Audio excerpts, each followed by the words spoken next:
На улице стояла июльская жара. Юрий Петрович, молодой мужчина лет 30, собирался на охоту.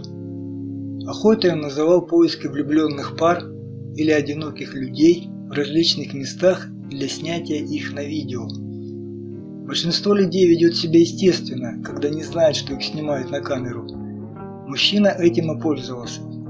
Спрос на его видео был хороший, оплата тоже, так что зарабатывал он довольно неплохо. Заказчики были разные, но в основном всех интересовал контент для взрослых.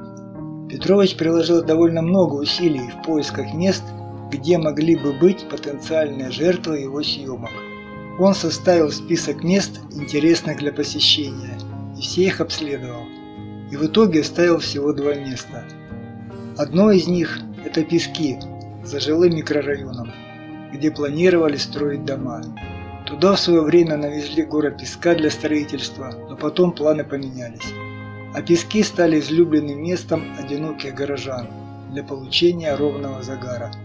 Второе место – это съезд с объездной дороги.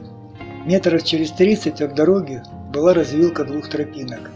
По тропинкам прошло в свое время много людей, и на них никогда ничего не росло. Одна тропинка вела в поле.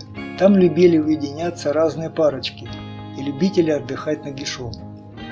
Другая вела в небольшой перелесок. Тот же самый контингент иногда выбирал тень и прохладу, особенно в сильную жару. У Петровича там было расчищено место для наблюдения за развилкой тропинок.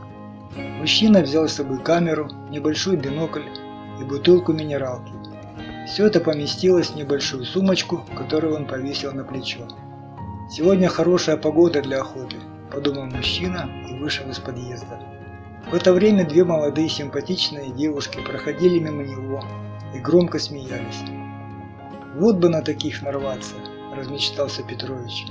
У него был хороший заказ от постоянного клиента. Девушки как раз могли подойти для него. Он медленно пошел следом за ними. Девушки пошли в сторону объездной дороги. Мужчину это обрадовало. Он с интересом стал их разглядывать. У каждой было по пакету в руке и по небольшой сумочке на плече. Короткие юбки и футболки, длинные волосы. Отличные экземпляры для фото или видео. Одна из девушек обернулась, увидела Петровича и что-то сказала своей подруге. Они обе громко рассмеялись. Мужчину это обрадовало. Шаг не ускоряют, значит, я их не пугаю. Значит, они привыкли общаться с мужским полом. Пора их обгонять и занимать место для наблюдения. Он прибавил ходу и скоро обогнал девушек. Вот и объездная, вот и съезд с нее. Петрович сошел с дороги и быстро дошел до своего места в перелеске. «Интересно, увидели девушки, куда я ушел, или нет?» – подумал он. Похоже, что увидели. Они уже подходили к развилке, но резко остановились и стали о чем-то говорить. Потом посмотрели в сторону укрытия Петровича и рассмеялись. «Вот ведь смешливые какие», – подумал Петрович. «Но это к лучшему. С такими проще договориться, если что». Девушки выбрали тропинку, ведущую в поле, и не спеша пошли вперед. Петрович выждал 5 минут и двинулся следом за ними. Девушки успели расстелить покрывало на земле и доставали из сумок свои вещи. «Надо же, какие шустрые!» – удивился мужчина. Он достал камеру и приготовился к съемке. Спрятаться особо негде было, пришлось лечь на землю. Тем временем девушки сняли с себя футболки и юбки и остались в красивых купальниках. Одна из них достала из сумки небольшую саперную лопатку и довольно умело стала копать углубления в земле. Скоро ее сменила подруга. Петрович с удивлением наблюдал, как 2 хрупкие на вид девушки быстро выкопали большую яму длиной в рост человека. Он сделал несколько снимков. Снимать на камеру пока особо нечего было. «Мужчина, вы нам поможете?» – неожиданно услышал он. «Да не прячьтесь, мы вас давно срисовали. Идите к нам».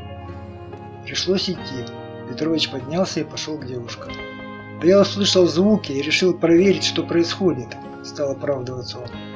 «Да ладно врать-то. Наверное, видео снимаете пикантное для любителей этого дела. Да вы не стесняйтесь. Сейчас многие этим промышляют. Мы даже можем вам позировать. если поможете нам. Неожиданный поворот, радостно подумал Петрович. А что нужно делать? Яму поглубже. Сможете? А что это за яма? Могила, серьезно ответила одна из девушек и рассмеялась. У нас скоро раскопки будут, а пока тренировки идут. Ямы копаем и на карте отмечаем. А в ямы всякое барахло навезут. И будем раскопки делать. Не в своих ямах, а в чужих. А руководители будут проверять, правильно ли мы работу ведем. Тогда понятно. Давайте вашу лопатку. Да вы сначала разденьтесь, а то жара на улице. Да не стесняйтесь. Петрович скинул одежду и остался в плавках. Вон простынка, на нее положите. Одна из девушек указала на белую простыню, расстеленную на земле. Петрович ее и не заметил сразу. Он подошел к ней и наклонился, чтобы положить одежду. Неожиданно сзади его нежно обняла из девушек и повалила на простыню. «Не бойся нас, тебе будет приятно». Петрович почувствовал дыхание девушки. Внезапно острая боль пронзила его. Девушка вцепилась зубами в его шею. Полилась кровь. Вторая девушка кинулась ей на помощь. Через несколько минут мужчина лежал обессиленный на простыне, которая из белой стала красной от крови, вытекающей из многочисленных ран на его теле. «Кто вы?» – прошептал мужчина. «Мы вампиры. Слыхал про таких? Но ведь вампиры боятся дневного света, а солнце их убивает. Обычных – да, но мы дампиры. Это когда отец вампира, мать человек. Солнечного света мы не боимся. Этим мы пользуемся, ловя таких простаков, как ты. Нам много крови не надо. Просто у меня сегодня день рождения. Вот и решили отметить. Тебя мы не будем убивать. Ты сам умрешь от потери крови». Это последнее, что услышал Петрович. Он потерял сознание. А девушки спокойно омылись водой, принесенной с собой в бутылках.